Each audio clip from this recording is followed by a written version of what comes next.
Giuseppe Santoliquido vient de publier son deuxième roman, Voyage corsaire, aux éditions Caire. Et j'insiste sur le nom de la maison d'édition parce que c'est une toute nouvelle maison d'édition et je suis prêt à prendre les paris que ça va devenir une des importantes maisons d'édition belges, mais aussi de la francophonie. Et je pense que c'est important aussi dans une foire du livre de pouvoir mettre l'accent sur le travail que font certains éditeurs. Et je suis sûr que Giuseppe Santoliquido ne va pas me contredire à cet égard. Alors, Voyage corsaire est un roman. C'est un roman qui débute par un rêve, le rêve que fait un écrivain d'une cinquantaine d'années.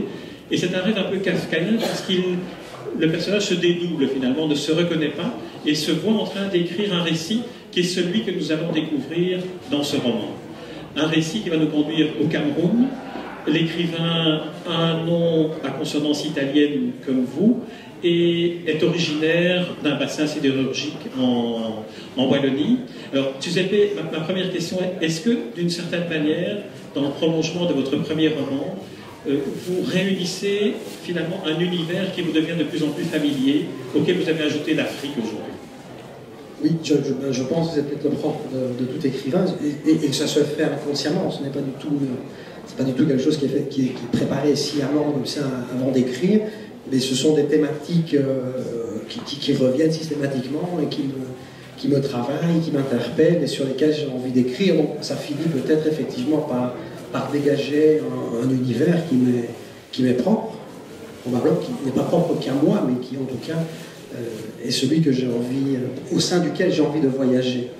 Alors dans votre premier roman, que je recommande vraiment sincèrement à tout le monde de lire, l'Italie était beaucoup plus présente, la Belgique, le Hainaut, la Wallonie était beaucoup plus présente, comme si on n'avait pas découvert à l'époque que vous étiez aussi un spécialiste de l'Afrique d'une certaine manière. Parce que la manière dont vous racontez, dont vous dites les paysages du Cameroun, la vie au Cameroun, on a l'impression que vous y avez vécu beaucoup plus longtemps que pendant l'écriture du livre. J'y enseigne 2 à 3 fois par an, donc j'y vais assez souvent, et c'est vrai que les paysages que je décris me sont familiers naturellement, mais c'était plutôt la thématique qui m'a interpellé tout de suite en Afrique, c'est cette relation entre le rationnel et l'irrationnel, entre la puissance de la sacralité et donc de la poésie quelque part, comme possibilité de réponse aux problèmes qui se posent, non seulement en Afrique, mais ailleurs aussi. Et cette thématique-là m'a de suite interpellé, et je pense d'ailleurs que l'Afrique est aussi métaphorique dans le livre, et que donc ça me faisait écho, et je pense que ça peut faire écho à pas mal des questions que l'on se pose ici en Occident aussi.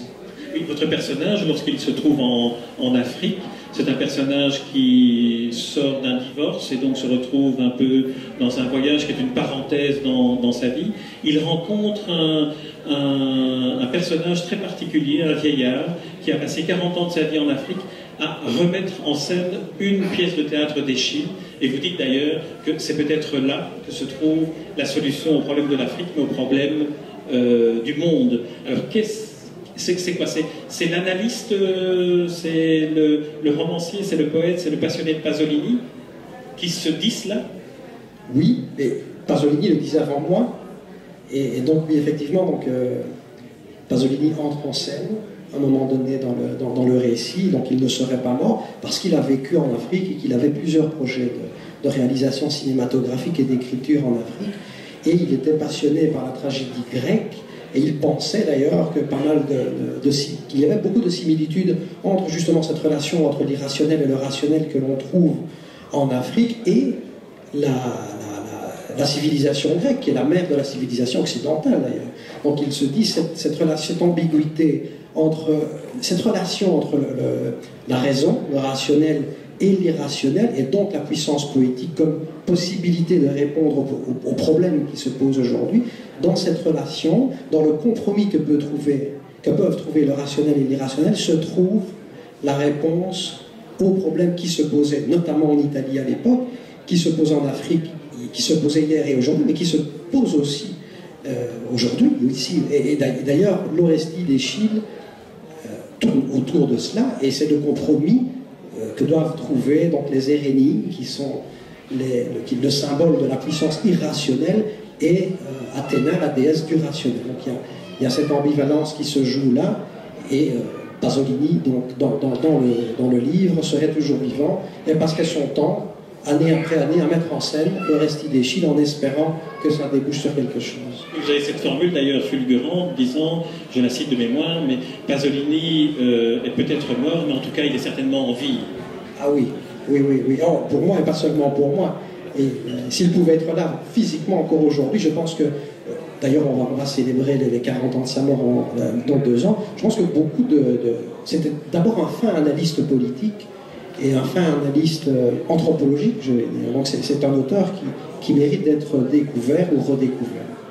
C'était aussi un très grand poète, et le personnage que vous avez imaginé dans ce chapitre, qui est un chapitre, je dirais, conradien. On est un peu dans du Joseph Conrad, dans Voyage au bout des ténèbres, parce que vous avez réussi à capter de l'Afrique tout ce qu'elle pouvait avoir en même temps de puissant et d'oppressant. Et puis, pour décrire brièvement la scène, votre personnage rencontre ce vieillard, qui est la réincarnation, ou qui est la survivance de Pasolini. Il met en scène l'Orestie d'Eschyle sur un radeau qui est immobilisé sur un fleuve. En pleine savane, oui. En pleine savane. Alors là, comment viennent des images comme celle-là? Vous étiez au Cameroun en train d'écrire au moment où c'est venu? Non, je l'ai écrit en partie en Italie, en partie ici, cet ouvrage. Et non, j'imaginais comme ça un metteur en scène pasolinien, perdu au fond de la savane, en train de réfléchir et passer sa vie à essayer de résoudre ce conflit qui est existentiel au point de vue social. Alors, dans l'Orestie, et vous le racontez dans le livre, donc il ne faut pas connaître l'Orestie pour pouvoir lire le roman, puisque tout ça est magnifiquement intégré dans la narration. Vous dites que, d'une certaine manière, Athéna, lorsqu'elle est appelée à trancher, ramène vers les hommes le jugement qu'ils doivent donner sur leurs actes. Est-ce que j'ai bien compris? Oui, vous avez parfaitement compris. Eschyle écrit ça au 5e siècle avant Jésus-Christ. Et donc, on préfigure l'instauration de la démocratie formelle, puisque Athéna va instituer pour juger un meurtre, donc le meurtre, un fils assassine sa maman, voilà la pièce originale, et pour trancher ce conflit, au lieu de le faire trancher selon les règles traditionnelles, le héros de la pièce d'Eschyle va être amené à comparaître devant le premier tribunal instauré par Athéna, le premier tribunal humain, et donc quelque part on instaure la première démocratie formelle. Maintenant, comment on va vivre la démocratie formelle avec l'âme du peuple? C'est une question que l'on peut se poser aujourd'hui aussi. Est-ce que, précisément pour résoudre certains conflits ou certaines problématiques existentielles, ne faut-il pas aussi s'en appeler à la poésie, traduite comme force de l'imagination? Il y a aussi un autre personnage dans votre roman qui est un personnage qui apparaît au tout début, qui est un personnage très attachant, c'est le chauffeur qui accompagne le narrateur dans ses différentes pérégrinations, Simon de son nom occidental et Akab de son nom africain. Alors c'est une très belle figure, c'est un personnage qui sait que sa mission sur Terre est d'être l'appui, d'être le chef de famille, d'être celui qui prend les responsabilités. Est-ce qu'il n'est pas un peu une métaphore de ce qu'on peut attendre de l'Afrique qui serait ressuscitée? Oui, tout à fait. Oui. Il symbolise parfaitement ce que vous venez de décrire. C'est inspiré d'une figure réelle, puisque pour me déplacer en Afrique, naturellement, j'utilisais le taxi. Et donc, j'ai eu ce genre de conversation avec personne qui ressemblait fortement, ou plutôt le personnage ressemble fortement à ce chauffeur que j'ai rencontré, et qui était vraiment habité par cette responsabilité traditionnelle, par le sens du devoir, et par cette volonté d'émancipation, par le travail, et par le respect des traditions ancestrales. Et donc, effectivement, il symbolise l'Afrique, mais pas seulement l'Afrique. L'Afrique est aussi, comme vous dites, c'est un voyage onirique aussi, d'un personnage qui démarre de l'Europe et qui finit par y retourner, modifié. L'Afrique devient le symbole de l'humanité, la métaphore de l'humanité. Exactement, oui. Alors, vous dites, et c'est la seule phrase que je vais citer du roman, l'Afrique est un continent qui nous met à distance de nous-mêmes. Est-ce que c'est le type de relation que vous avez par rapport à l'Afrique, cette distance qui vous permet peut-être d'en faire justement une métaphore. Oui, absolument. Ça, je sentais ça très fortement. Oui. C'est vraiment une mise à distance par rapport à toutes les difficultés que l'on peut, à l'introspection même, et au centrage sur soi. C'est vraiment un continent où tous les êtres, quels qu'ils soient, sont en relation, justement parce qu'il y a cette mise à distance par rapport à l'individualisme forcené que l'on peut connaître dans d'autres situations. Et donc, effectivement, en ce sens, elle peut être métaphorique. Giuseppe Santoliquido, on va arrêter ici cette interview par manque de temps. On a évoqué que 2 chapitres et 2 types de personnages du roman. C'est un roman, comme je disais tout à l'heure, à la Conrad, c'est-à-dire c'est un roman qui vous hypnotise, qui vous emporte.